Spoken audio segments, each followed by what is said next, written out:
आज से शारदीय नवरात्र मां शैलपुत्री की हो रही है पूजा अर्चना। सौभाग्य की देवी है मां शैलपुत्री। मंदिरों में माता के दर्शन के लिए लगी भीड़। मुख्यमंत्री पुष्कर सिंह धामी ने प्रदेशवासियों को नवरात्रि की शुभकामनाएं दी हैं। कल्याण और सुख समृद्धि की कामना की है। प्रभु श्री राम का लीला मंचन उत्तराखंड की समृद्ध संस्कृति का सशक्त आधार है। शारदीय नवरात्रि के शुभारंभ की आप सभी को हार्दिक शुभकामनाएं।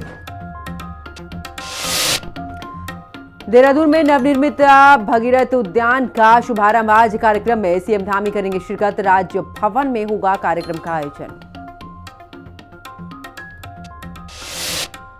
काशीपुर में आई लव मोहम्मद जुलूस के दौरान बवाल उपद्रवियों ने पुलिस की गाड़ी पर पथराव किया है। आसपास खड़ी गाड़ियों को भी तोड़ा। क्षेत्र में तैनात पुलिस बल तैनात।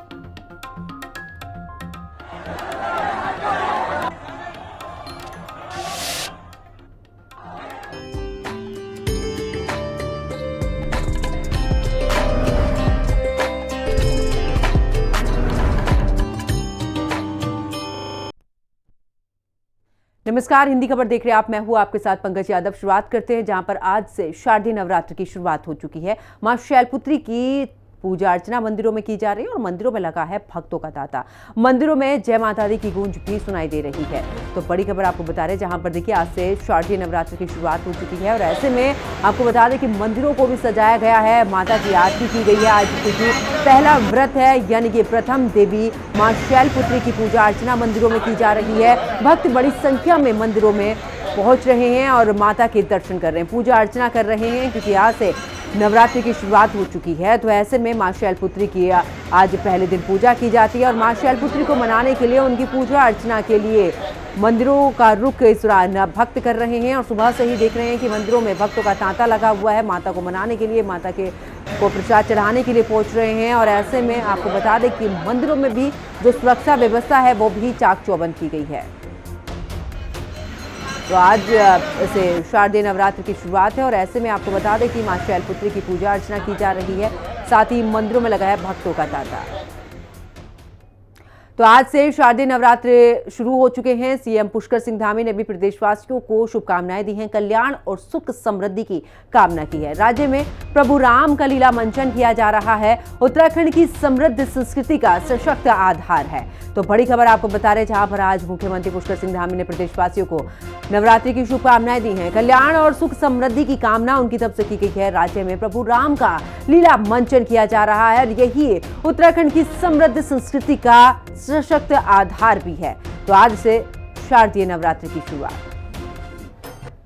नमस्कार, शारदीय नवरात्रि के शुभारंभ की आप सभी को हार्दिक शुभकामनाएं।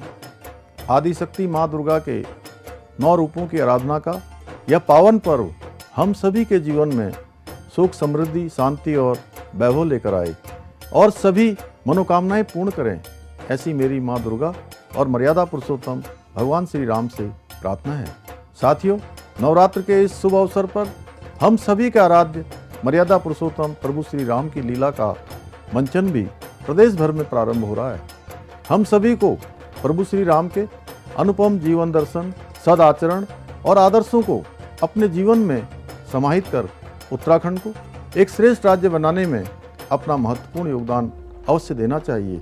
एक बार पुनः आप सभी को शारदीय नवरात्रों की हार्दिक बधाई एवं शुभकामनाएं। धन्यवाद। तो आज से शारदीय नवरात्रि की शुरुआत हो चुकी है। हर वर्ष शारदीय नवरात्रि के पहले दिन मां दुर्गा के पहले स्वरूप मां शैलपुत्री की पूजा उपासना की जाती है। इस दिन की बात करें तो लोग कलश स्थापना करने के बाद मां शैलपुत्री आराधना करके उनसे धन समृद्धि का आशीर्वाद लेते हैं। आज इसी मौके पर हिंदी खबर ने सनातन धर्म मंदिर के पंडित जी से भी नवरात्रों का महत्व जाना है। साथ ही भक्तगणों में भी काफी उत्साह इस दौरान देखने को मिला है। देखिए,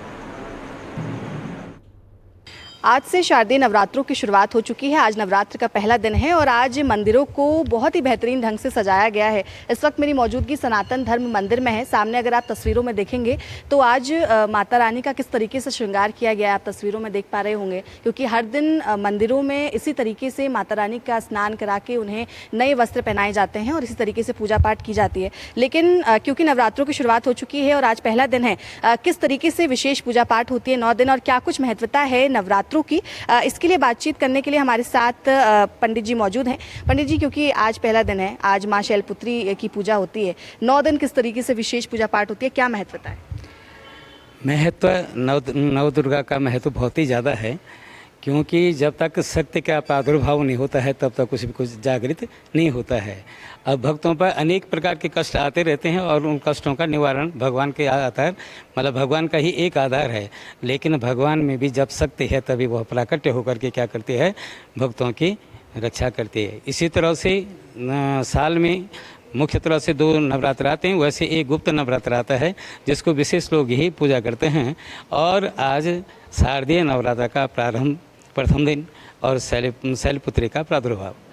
आज शैलपुत्री का जब प्राकट्य हुआ है तो इसके लिए माँ भगवती की पूजा करने के लिए सबसे पहले स्वच्छता की बहुत ज़रूरी है।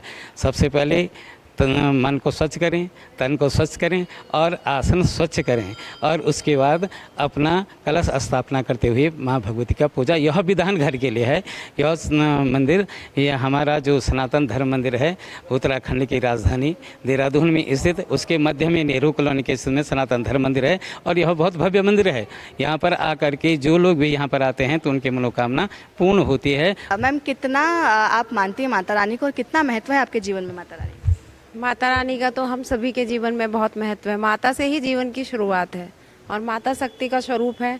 तो माता की कृपा, हमारी तो यही प्रार्थना है कि माता की कृपा हम पर, हमारे देहरादून वासियों पर और हमारे देश पर सदैव बनी रहे।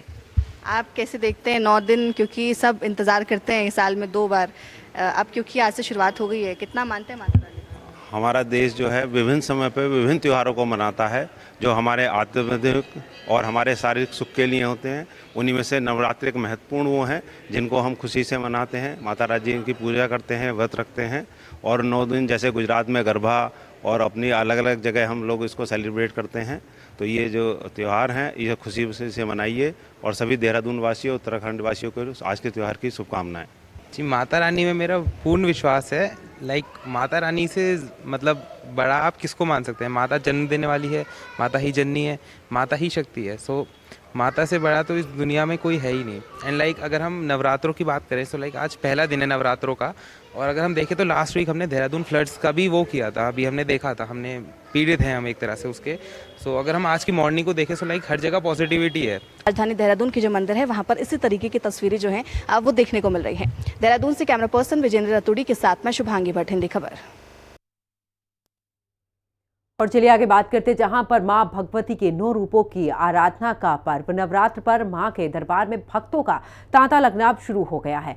हरिद्वार के प्रसिद्ध मां मनसा देवी मंदिर में लोग अपनी मन्नत पूरी करने के लिए पहुंचते हैं और माना भी जाता है कि शिवालिक पर्वतमाला पर विराजमान मां मनसा देवी मंदिर को लेकर कई तरह की मान्यताएं हैं। इन्हीं मान्यताओं के बीच में श्रद्धालु देश के कोने कोने से यहाँ पर पहुंचते हैं। पहली बार आई हूँ, यहाँ का बहुत अच्छा अनुभव रहा मेरा। यहाँ पे पूरा पहाड़ों से हम रोपवे के थ्रू आए तो पूरा पहाड़ का जो नीचे का प्राकृतिक नजारा देखा, बहुत अच्छा लगा।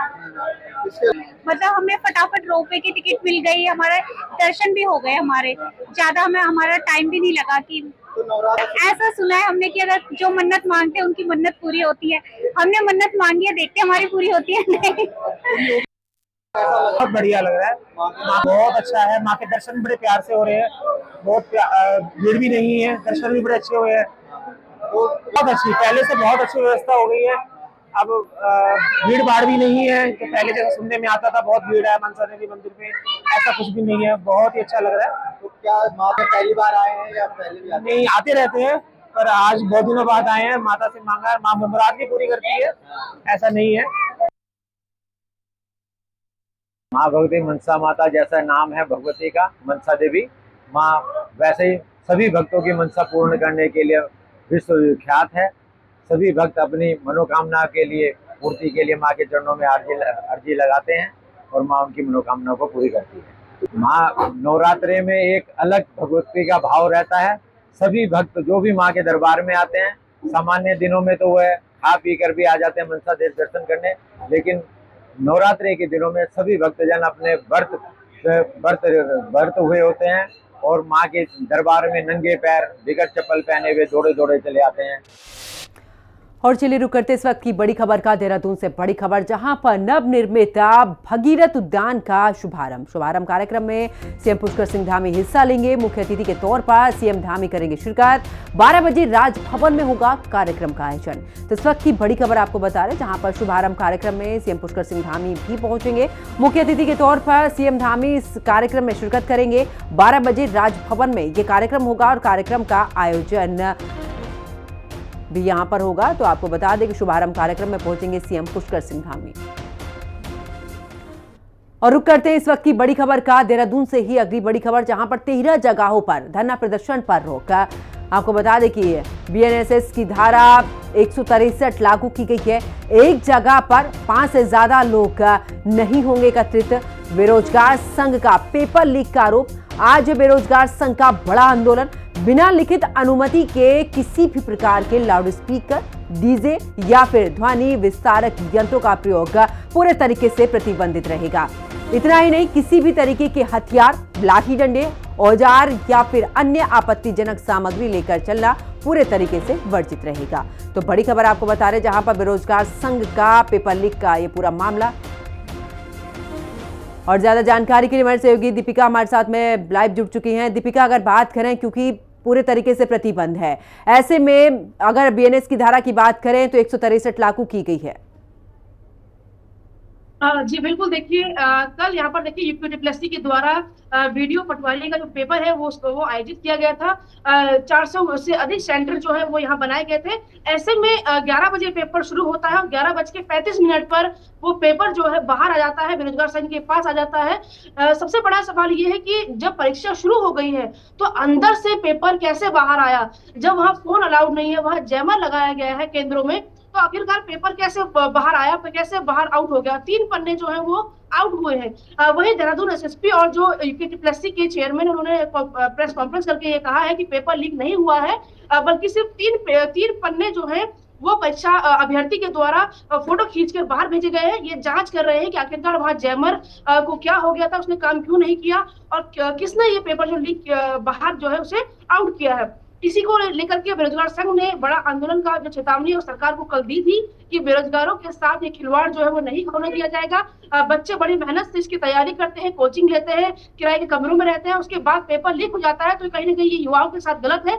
और इसी को लेकर के आज 11 साढ़े 11 बजे से बेरोजगार संघ का जो है बड़ा आंदोलन होने वाला है और प्रदेश भर से जितने भी बेरोजगार है, युवा है, अभ्यर्थी है, जिन्होंने कल ये पेपर दिया था, लाखों की संख्या में, उम्मीद है कि यहाँ पर पहुंचेंगे और धरना प्रदर्शन होगा। लेकिन इससे पहले प्रशासन ने यहाँ पर बीएनएसएस की धारा 163 लागू कर दी है। कहीं पे भी अगर 5 से अधिक लोग दिखाई देंगे तो उनकी गिरफ्तारी होगी। साथ ही लाउडस्पीकर, कोई ऐसे हथियार वो अलाउड नहीं है, उनकी तुरंत गिरफ्तारी होगी। लेकिन कहीं ना कहीं बड़ा सवाल फिर से एक बार ये उठता है कि बिल्कुल, क्योंकि दीपिका बड़ा महत्वपूर्ण हो जाता है कि बच्चे इतनी मेहनत करते हैं, उसके बाद जब इस तरीके के मामले सामने आते हैं उनका मनोबल भी गिरता है, गुस्सा भी उनका होना लाजमी है। लेकिन ऐसे में, क्योंकि देखिए अगर वहां पर इलेक्ट्रॉनिक गैजेट ले जाने की अनुमति नहीं थी तो आखिरकार लेकर कैसे गए, यहां पर भी एक बड़ा प्रश्न चिन्ह खड़ा होता है कि अगर अंदर कोई अधिकारी या जिनकी ड्यूटी लगी है उनके पास ये गैजेट था, वहां से पेपर लीक हुआ, तो ये वाकई में एक बड़ा प्रश्न चिन्ह प्रशासन को लेकर भी खड़ा होता है।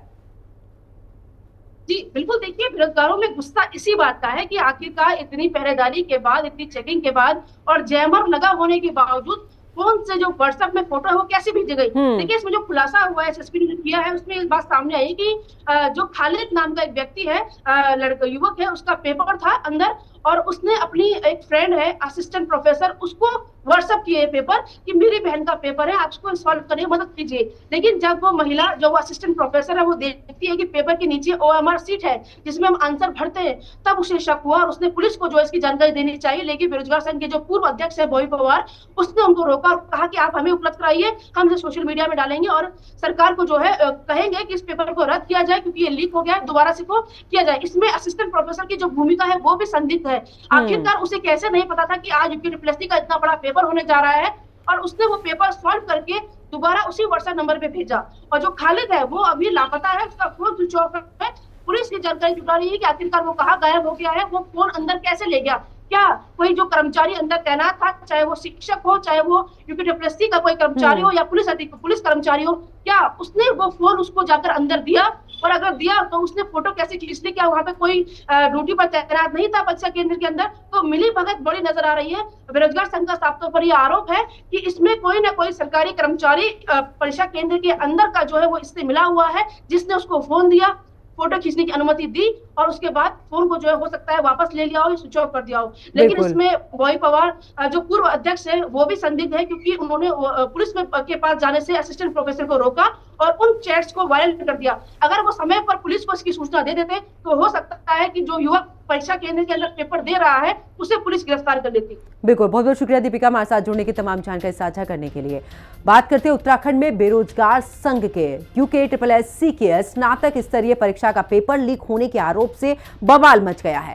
बेरोजगार संघ का यह दावा है कि परीक्षा की अवधि 11 बजे से 1 बजे तक की थी, लेकिन उसके पास 11:35 पर ही पेपर आ गया। संघ ने परीक्षा की गोपनीयता भंग होने का आरोप लगाकर इस मामले की CBI जांच की मांग की है। साथ ही बड़े आंदोलन का ऐलान भी किया है। वहीं बेरोजगार संघ के आरोपों को लेकर कांग्रेस ने सरकार पर जमकर हल्ला बोल दिया है। देखिए, UKSSC परीक्षा पेपर लीक, बोला बेरोजगार संघ। कांग्रेस का सरकार पर हमला, मचा हड़कंप। प्रदेश के युवाओं के साथ धोखा, कांग्रेस बोली। पेपर लीक कराने वालों को संरक्षण दे रही बीजेपी। उत्तराखंड में 21 सितंबर को आयोजित हुई UKSSC की स्नातक स्तरीय परीक्षा का पेपर लीक होने के आरोप से हड़कंप मच गया है। बेरोजगार संघ ने देहरादून में प्रेस वार्ता कर ये गंभीर आरोप लगाया है। बेरोजगार संघ के सदस्यों ने दावा किया है कि परीक्षा की अवधि 11 बजे से 1 बजे की थी, लेकिन उनके पास ये पेपर 11:35 पर ही आ गया। ऐसे में परीक्षा की गोपनीयता कहां रह गई? बेरोजगार संघ ने किसी परीक्षा केंद्र के अंदर से ये पेपर लीक होने का आरोप लगाया। संघ का कहना है कि वो शुरू से इस परीक्षा के पेपर लीक होने की आशंका जता रहा था और शासन से लेकर आयोग को इसकी जानकारी दी थी, लेकिन आपदा की स्थिति में भी परीक्षा 21 सितंबर को ही आयोजित कराई गई और पेपर लीक हो गया। बेरोजगार संघ ने इसके विरोध में 22 सितंबर को बड़े आंदोलन का ऐलान किया है। ये सब कुछ जो है मीडिया के सामने हम रख चुके हैं। ये पेपर आज जो है स्नातक स्तरीय का पेपर आज हुआ था और ये 11 बजे से 1 बजे इस पेपर की टाइमिंग थी, लेकिन 11:35 पर ये पेपर बाहर आ जाता है। यानी कि इस पेपर की पूरी जो गोपनीयता थी वो भंग हो चुकी है। और यहाँ तक कि साहब जो हमने इसका मिलान किया है तो इसमें कई क्वेश्चन मिल रहे हैं, कई क्वेश्चन क्या है, लगभग पूरा पेपर ही जो है मिल रहा है। लेकिन सबसे बड़ा सवाल ये है कि जब प्रदेश के युवाओं ने पूरी मांग की थी इनसे कि आप 21 तारीख का जो एग्जाम है उसको कैंसिल किया जाए क्योंकि पूरे प्रदेश में आपदा थी। हम जो है मुख्यमंत्री के पास भी गए, हम जो है आयोग के अध्यक्ष के पास भी गए, हम प्रदेश के मुख्य सचिव के पास भी गए, लेकिन किसी ने बात नहीं मानी। और क्या मजबूरी थी आपको 21 तारीख का पेपर करवाने की? वहीं बेरोजगार संघ के पेपर लीक के आरोप को लेकर कांग्रेस ने सरकार के खिलाफ मोर्चा खोल दिया है। कांग्रेस का कहना है कि इस खुलासे से साफ हो गया है कि सरकार के नकल माफिया पर लगाम लगाने के दावे खोखले हैं और राज्य में पेपर लीक का खेल बदस्तूर जारी है जो युवाओं के साथ धोखा है। वहीं बीजेपी का कहना है कि सरकार ने नकल पर लगाम के लिए कड़ा कानून बनाया है और पेपर लीक पर अंकुश के लिए लगातार कार्रवाई की जा रही है और अगर इस मामले में कोई सच्चाई है तो सरकार की ओर से कठोर कार्रवाई की जाएगी। सरकार के संरक्षण में, सरकारी दल के नेताओं के संरक्षण में हाकम सिंह बड़ा हुआ है। हाकम सिंह पाला पोसा किसने उनको? किसने पाला पोसा? भारतीय जनता पार्टी के लोगों ने पाला पोसा, वो भारतीय जनता पार्टी का एक्टिव मेंबर रहा, भारतीय जनता पार्टी का एक्टिव नेता रहा, भारतीय जनता पार्टी के बड़े नेताओं का उसके साथ संपर्क जगजाहिर है, सबको मालूम है। तो हाकम सिंह को उस पर कौन नकेल लगा सकता है? मैं समझता हूँ कि इस राज्य में ये बड़ा दुर्भाग्यपूर्ण स्थिति है। जिस प्रकार से आज भी सूचना मिल रही है यूके SSSC का पेपर लीक होने की, तो ये राज्य के बेरोजगार नौजवानों के साथ, युवाओं के साथ बहुत बड़ा धोखा है। और सरकार गंभीर है और नकल विरोधी कानून लाया गया है। नकल रोकने के प्रति माननीय मुख्यमंत्री जी गंभीर हैं और अगर नकल कराने वाले गिरोह को पकड़ने के लिए माननीय मुख्यमंत्री जी गंभीर हैं और इसमें कार्रवाई की जा रही है। और नौजवानों को भड़काने का जो लोग काम कर रहे हैं, ये गलत परंपरा है और गलत बात है। अगर कहीं पर भी कोई गलत हो रहा होगा तो निश्चित रूप से सरकार उनके खिलाफ कार्रवाई करेगी और दोबारा पेपर कराने भी सरकार नहीं हिचकेगी। 20 सितंबर को देहरादून में पुलिस और एसटीएफ ने यूके SSSC पेपर लीक मामले के मास्टरमाइंड रहे हाकम सिंह को उसके सहयोगी पंकज गौड़ के साथ गिरफ्तार किया। पुलिस ने दावा किया कि आरोपियों ने यूके SSSC की स्नातक स्तरीय परीक्षा में पास कराने का लालच देकर अभ्यर्थियों से 12 से 15 लाख रुपए की मांग की थी, लेकिन पुलिस ने इससे पहले ही उन्हें गिरफ्त में लेकर इस खेल का भंडाफोड़ कर दिया। 21 सितंबर को होने वाली परीक्षा को लेकर पुलिस ने व्यवस्थाएं चाक चौबंद होने का दावा किया था, लेकिन बेरोजगार संघ के आरोप से 21 सितंबर को आयोजित परीक्षा सवालों के घेरे में आ गई है। सवाल ये है कि अगर कड़े नकल विरोधी कानून के बावजूद राज्य में ऐसी गतिविधियां जारी हैं, तो फिर ऐसे हाकम का हाकिम कौन है और उन तक कानून के हाथ पहुंचेंगे या उत्तराखंड में मेहनती युवा अभ्यर्थी पेपर लीक के भंवर में ऐसे ही फंसे रहेंगे। देहरादून से संवाददाता दीपिका भंडारी के साथ ब्यूरो रिपोर्ट, हिंदी खबर। और चलिए रुक करते बड़ी खबर का। देहरादून से बड़ी खबर, यूके SSSC चेयरमैन और एसएसपी की प्रेस कॉन्फ्रेंस, जहां पर यूके SSSC पेपर लीक करने वाले को लेकर एक बड़ा खुलासा। जहां पर यूके SSSC के चेयरमैन और एसएसपी ने किया है बड़ा खुलासा। असिस्टेंट प्रोफेसर को अभ्यर्थी खालिद ने भेजा था ये पेपर, मेरी बहन का पेपर है, इसे सॉल्व करके भेज दीजिए, खालिद ने ये मैसेज भी किया। और असिस्टेंट प्रोफेसर को हुई गड़बड़ी का अंदेशा यहां पर हुआ, जिसके बाद बॉबी पवार ने पुलिस के पास जाने से रोका था। खालिद पीडब्ल्यूडी विभाग का कर्मचारी जिसका पेपर था, खालिद ने असिस्टेंट प्रोफेसर को झूठ बोला कि मेरी बहन का पेपर है, उत्तर टिक करके भेजो। अब जब असिस्टेंट प्रोफेसर की नजर पेपर के नीचे, यानी कि जो माफ कीजिएगा, जो OMR सीट है उस पर जब गड़बड़ी की आशंका उसे हुई है और यहाँ पर उसके बाद जाकर इस पूरे मामले का खुलासा हुआ है। तो यूके SSSC जो पेपर है, इस लीक पूरे मामले को लेकर अब बड़ा खुलासा यहाँ पर हुआ है, जहाँ पर OMR जो सीट है उस पर गड़बड़ी की आशंका जिस वक्त हुई, उसके बाद जाकर इस पूरे मामले का खुलासा हुआ। फिलहाल अब खालिद है उसकी तलाश भी पुलिस कर रही है। आपको बता दें कि यूके SSSC पेपर लीक मामले को लेकर अब एक और बड़ा खुलासा हुआ है। और चलिए बात काशीपुर की करते हैं, जहां से बड़ी खबर सामने आ रही है। आई लव मोहम्मद जुलूस के दौरान बवाल मचा है। उपद्रवियों ने पुलिस की गाड़ी पर पथराव किया है, आसपास खड़ी गाड़ियों को भी यहां पर उपद्रवियों ने जमकर तोड़ा है। क्षेत्र में तनाव है, पुलिस बल तैनात है और साथ ही इस फिलहाल पूरे मामले की जो है वो जांच भी की जा रही है। उत्तराखंड के उधम सिंह नगर में ये बवाल मचा है, इलाके में भारी पुलिस बल तैनात किया गया है।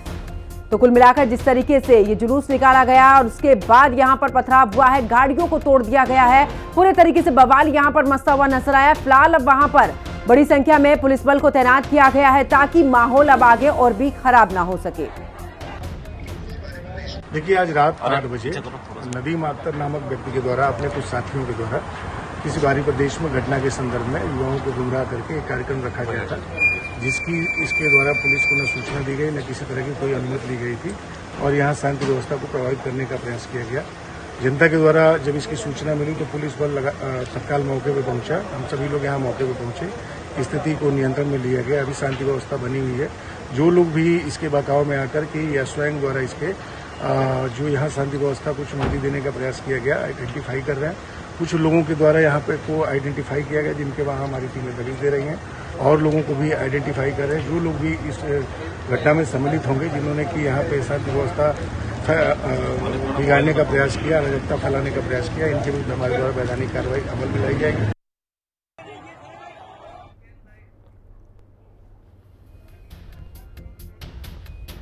और ज्यादा जानकारी के लिए हमारे सहयोगी सोनू जैन हमारे साथ में जुड़ चुके हैं। सोनू, अगर बात करें, क्योंकि देखिए जुलूस बिना परमिशन के पहले तो निकाला गया, उस दौरान जमकर बवाल, जिस तरीके से जानकारी मिल पा रही है, फिलहाल आपके पास में क्या जानकारी है?